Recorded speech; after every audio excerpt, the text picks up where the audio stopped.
Mahiya naman kayo sa inyong kapwa Pilipino. Binastos pa nila ako. What is the law and what Pakinggan ng proceeds of the illegal drug trade ng Duterte.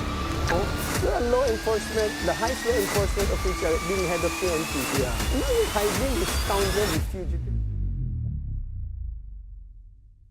Tingin niyo po ba because of this destruction of evidence, po ba ay may kaakibat na substantial evidence na pwedeng gamitin sa procedure or speculative lang para sirain yung character ni Duterte?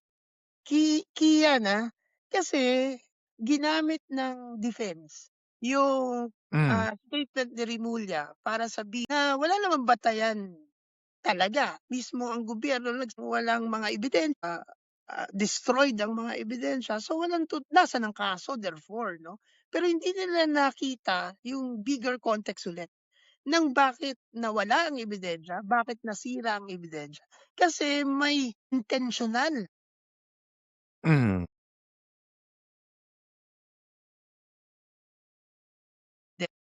Pero Kainaro, gusto kong itanong yan, yung intention, madali ba i-prove yan sa korte?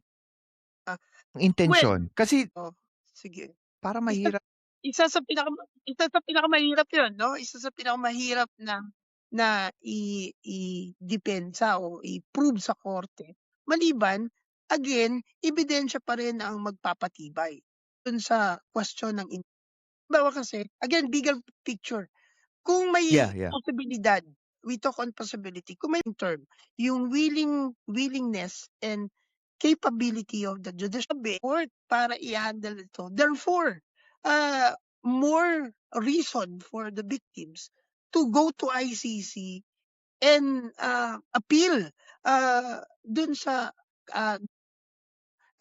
sitwasyon. So, Pero pagdating Kainaro, ang sunod kong question sa'yo, intention is different from motive, di ba? Or parehas sila? well, sa ng layman, halos interchangeably yung intention and motive, no?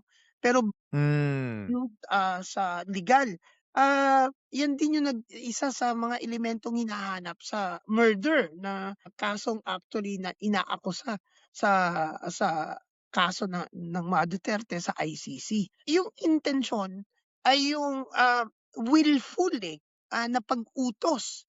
Pero ang dagdag dyan, because it is crime against humanity, we go back again to the system and yung ng kung paano to. Correct.